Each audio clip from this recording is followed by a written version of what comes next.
On the surface, Diablo isn't exactly what most people would call comforting. It's a series about exploring dark realms and fighting all manner of undead and demonic monsters. But there's something about its formula of exploring dungeons, gathering loot, and steadily becoming immensely powerful that makes it easy to jump into, despite the dark subject matter. That feeling of comfort is even more pronounced when you take that formula and apply it to a familiar world, like, say, the Marvel Universe. Now, the same can be said of Minecraft. Minecraft Dungeons is exactly what it sounds like.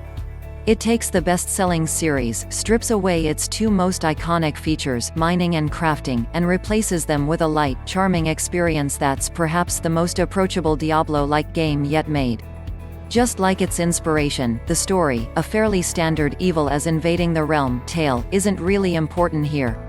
Instead, the crux of the experience is the loot, gearing up, venturing into new areas to explore, battle, and gather loot, and then using your new and improved skills and gear to venture into more challenging areas. Dungeons doesn't innovate too much here. Rather, it streamlines the experience. You choose dungeons from a map menu, for instance, instead of exploring a large world where it's easy to get lost. Similarly, the gear system is very easy to grasp. I received plenty of good weapons and armor regularly, and for everything I didn't need, I could easily dispose of it in exchange for cash. Each piece of gear, you'll have a melee weapon, a ranged bow, and armor, also has a special ability, called an enchantment, which you can level up a few times as you gain experience. If you decide to move on to a new weapon, you can get all of those enchantments back to reinvest in something else. It takes what can often be an unwieldy and complex aspect of role-playing games and boils it down to the essentials.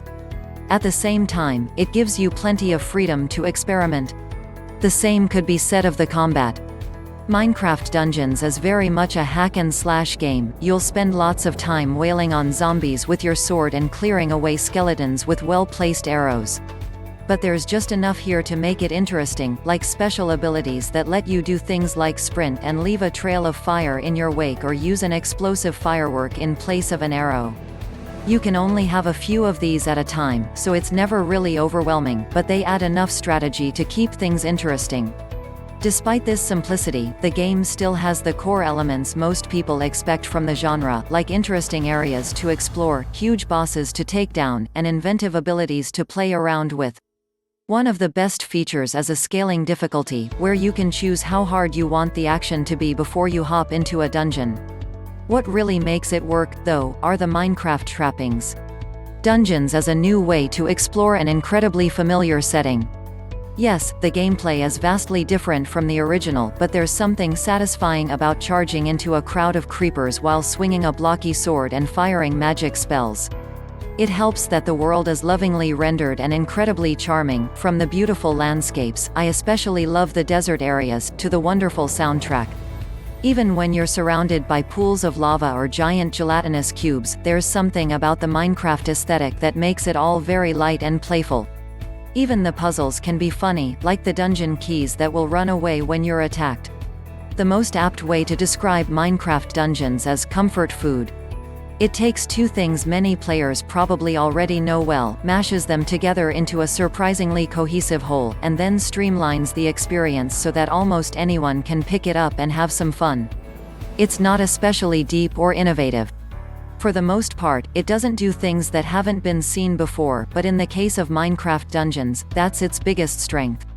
Next up in gaming, Niantic adds reality blending to Pokémon Go to make your virtual pals even more realistic. The OnePlus 8 can now run Fortnite at 90 frames per second. Go read this incredible history of the SimCity Studios' forgotten business games division. Xbox Live went down as Microsoft experienced multiple service outages. Nvidia's AI recreates Pac-Man from scratch just by watching it being played. The Sims FA's next expansion lets you live an eco-friendly life, or the opposite. Good deals.